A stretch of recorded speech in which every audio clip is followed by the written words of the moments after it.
Sir, BJP किस तरीके की रणनीति के साथ से वोट मांगेगी या ऐसे कौन से मुद्दे होंगे जिससे जनता बीजेपी को समर्थन करेगी? देखिए, मालपुरा विधानसभा क्षेत्र में बाकी पार्टियों की गणना हम लोग नहीं करते, क्योंकि हम लोगों का कुनबा इतना बड़ा है कि हम लोगों को ये नहीं लगता कि सामने वाली पार्टियां चुनाव लड़कर भी कुछ हासिल कर लेगी। मालपुरा में पिछले लंबे समय से भारतीय जनता पार्टी माननीय विधायक कन्हैयालाल जी चौधरी के नेतृत्व में अच्छा प्रदर्शन कर रही है।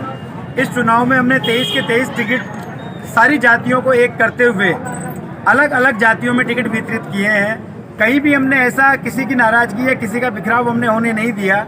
सभी को एक करते हुए और पुराने हमारे 5 साल के पंचायत समिति के विकास को साथ में लेते हुए और माननीय विधायक कन्हैयालाल जी चौधरी के पिछले 7 सालों के विकास को लेते हुए, माननीय सांसद सुखबीर सिंह जी जौनपुरिया के 6 साल के विकास को साथ लेते हुए हमने टिकटों का वितरण किया है। और इन सभी मुद्दों के साथ हम जनता के बीच में जाएंगे।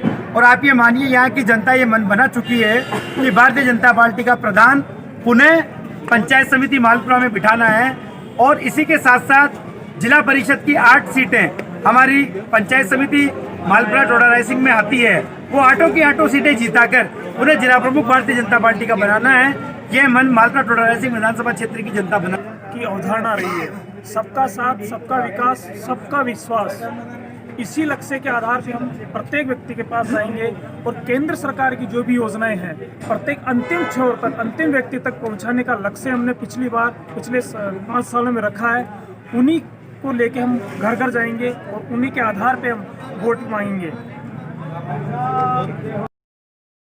और सरोज प्रधान बनी हैं, तो उन्होंने पिछले 5 साल में गरीब को गणेश मानकर जितने भी केंद्र सरकार की योजनाएं थी, राजस्थान सरकार की योजनाएं थी, उसको एक गरीब आदमी तक पहुंचाने की कोशिश की है।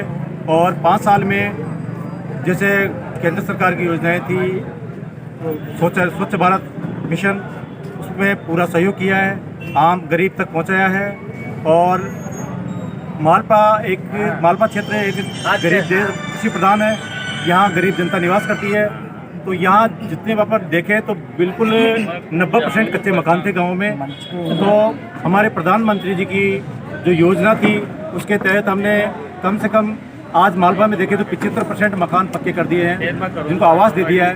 इस जो हमने भारतीय जनता पार्टी ने काम किया है, इसी के आधार पर हम गाँव में जाएंगे और वोट मांगेंगे। और लोगों ने मानस बना लिया है, वापस भारतीय जनता पार्टी का प्रधान मालवा पंचायत समिति में बैठेगा। इस बार जो चुनाव विकास के मुद्दे पर लड़ा है और जो भी वर्तमान के अंदर राजस्थान सरकार से जनता त्रस्त है, राजस्थान सरकार की जितनी भी अनदेखियाँ हो रही है, पूरा ग्रामीण अंचल कहीं भी विकास कार्य नहीं हो रहा है, सब रुका हुआ है। भारतीय जनता पार्टी का जो विकास का पहिया था बिल्कुल इस कांग्रेस शासन ने बंद कर दिया है। जैसा कि बार बार एक समस्या आती है चारागाह पर होते हुए अतिक्रमण, इसके लिए भारतीय जनता पार्टी बिल्कुल संकल्पित है। और जो हमारे प्रधानमंत्री जी ने योजना भी बनाई है, नंदी गौशाला वगैरह, सबके लिए पूर्ण विश्वास दिलाते हैं कि भारतीय जनता पार्टी का जो प्रधान निश्चित रूप से आएगा। और हम जितने भी चारागाह है, इन चारागाहों से अतिक्रमण मुक्त करवाने के अंदर पूरा प्रयास करेंगे। और कहीं भी किसी प्रकार का कुशासन कांग्रेस द्वारा लाया गया है उसका अंत करते हुए ये जो दिवाली है, इस दिवाली पे हम सब संकल्पित हैं कि हमें वापस सुशासन वाली दीपावली मनानी है। हर कार्यकर्ता, हर गरीब व्यक्ति तक विकास की जो गंगा है, और मां से कभी कोई कार्यकर्ता बेड़ नहीं रख सकता। और आज भारतीय जनता पार्टी के ये कार्यकर्ता हैं जिनको कमल का फूल का निशान मिला है, इनको आपको मजबूती प्रदान करनी है और 23 के 23 सीट आपको जिता कर लाने सीआर और फिर से भारतीय जनता पार्टी का प्रधान बनाना है। बाहर से पधारे सभी कार्यकर्ताओं को हार्दिक हार्दिक बधाई और धन्यवाद। जय हिंद, जय भारत।